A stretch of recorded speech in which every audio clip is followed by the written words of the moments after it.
Traité du purgatoire de la bienheureuse Catherine Fiesca Adorne. Chapitre 17. Elle termine en appliquant tout ce qu'elle dit des âmes du purgatoire à ce qu'elle sent et éprouve en son âme. Cette forme purgative que je vois dans les âmes du purgatoire, je la sens en mon âme, surtout depuis 2 ans, et chaque jour je la sens et la vois plus clairement. Mon âme demeure en ce corps comme dans un purgatoire, semblable et conforme au vrai purgatoire, avec la mesure toutefois que le corps peut supporter sans en être détruit. Néanmoins, ce purgatoire augmentera peu à peu jusqu'à ce que le corps succombe. Mon esprit est devenu étranger à toutes les choses, même spirituelles, qui pourraient le nourrir, telles que la joie, la délectation ou la consolation. Il n'a puissance de goûter aucune chose, soit temporelle, soit spirituelle, par la volonté, par entendement ou par mémoire, de façon à ce que je puisse dire que l'une me plaît davantage que l'autre. Mon intérieur se trouve assiégé de telle sorte que tout ce qui procurait quelque rafraîchissement à la vie spirituelle ou corporelle lui a été successivement enlevé. Et par là même que ces choses lui ont été enlevées, il reconnaît qu'il pouvait s'en repaître et s'en réjouir. L'esprit, les reconnaissant ainsi, les hait et les abhorre, à tel point qu'elles s'en vont toutes sans oser jamais reparaître. Ceci vient de ce que l'esprit a en soi l'instinct de rejeter tout ce qui peut faire obstacle à sa perfection, et il agit en cela avec tant de cruauté qu'il permettrait pour ainsi dire qu'on le mît en enfer pour arriver à son but. Il va donc détruisant toutes les choses dont l'homme intérieur se pourrait délecter, et il les attaque si subtilement que le moindre atome d'imperfection ne peut passer sans être vu et exécré. Quant à la partie extérieure de mon être, comme l'esprit ne lui correspond plus, elle éprouve de si violentes attaques qu'elle ne se trouve rien sur la terre dont elle puisse se rafraîchir selon son instinct humain.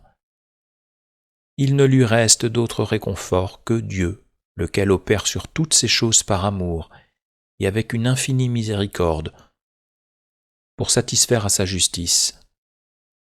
Cette vue me procure grande paix et contentement. Ce contentement toutefois ne diminue ni la douleur ni la violence de l'attaque, mais on ne pourrait me donner peine si extrême que je voulusse m'écarter de la disposition divine. Je ne me sépare pas de ma prison, ni ne chercherai à m'en séparer jusqu'à ce que le Seigneur ait fait tout ce qui sera nécessaire. Mon contentement est que Dieu soit satisfait, et je ne pourrai trouver souffrance plus terrible que de sortir de son ordonnance, tant je la vois juste et accompagnée de grande bonté. Je vois, je touche, pour ainsi parler, toutes les choses que j'ai exposées, mais je ne trouve pas d'expression convenable pour rendre ce que j'en voudrais dire. Quant à ce que j'en ai dit, je le vois opérer en moi spirituellement, et c'est pourquoi je l'ai dit. La prison dans laquelle il me semble être, c'est le monde.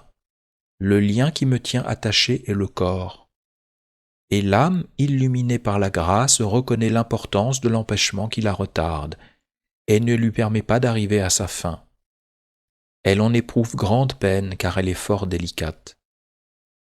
Elle reçoit aussi de Dieu, par pure grâce, une certaine dignité, laquelle non seulement la rend semblable à Dieu, mais la fait encore, en quelque sorte, une même chose avec lui, par participation de sa bonté. Et comme il est impossible qu'aucune peine puisse arriver à Dieu, il en advient, de même aux âmes qui s'approchent de lui, et plus elles s'en approchent, plus aussi elles reçoivent de ce qui lui est propre. Mais le retard à ce rapprochement qu'éprouve l'âme lui cause une souffrance intolérable. Cette souffrance et ce retard la rendent différente de ce qu'elle était lors de sa première création. Dieu lui fait voir par grâce ce premier état. Ne pouvant y atteindre et en étant cependant capable, elle demeure dans une peine aussi grande qu'est l'estime qu'elle fait de Dieu. Cette estime croît avec la reconnaissance de Dieu. et la reconnaissance augmente à mesure que l'âme est dépouillée du péché. Alors aussi le retard devient de plus en plus terrible, surtout parce que l'âme entièrement recueillie en Dieu n'a plus rien qui l'empêche de le connaître sans erreur. L'homme qui se laisse tuer plutôt que d'offenser Dieu sent la mort et en éprouve de la douleur. Mais la lumière divine lui donne un zèle qui lui fait plus apprécier l'honneur de Dieu que la mort corporelle. Il en est de même de l'âme qui connaît les dispositions de Dieu. Elle les met bien au-dessus de tous les tourments intérieurs et extérieurs qui peuvent exister, quelque terribles qu'ils soient. Car le Seigneur par lequel se fait cette œuvre surpasse tout ce qu'on peut sentir et imaginer. Il en advient que l'occupation, pour petite qu'elle soit, que Dieu donne de lui à cette âme, la tient tellement appliquée à la majesté suprême qu'elle ne saurait faire cas d'autre chose. Elle perd ainsi toute propriété, elle ne voit ou ne connaît plus de peine en soi-même ni n'en parle, mais elle connaît le tout pour un moment, ainsi qu'il a été clairement dit ci-dessus, quand elle passe de cette vie à l'autre. Et finalement, pour conclusion, comprenons bien que Dieu, qui est très bon et très grand, fait perdre à l'homme tout ce qui est de l'homme, et que le purgatoire nous purifie. Fin du traité du purgatoire.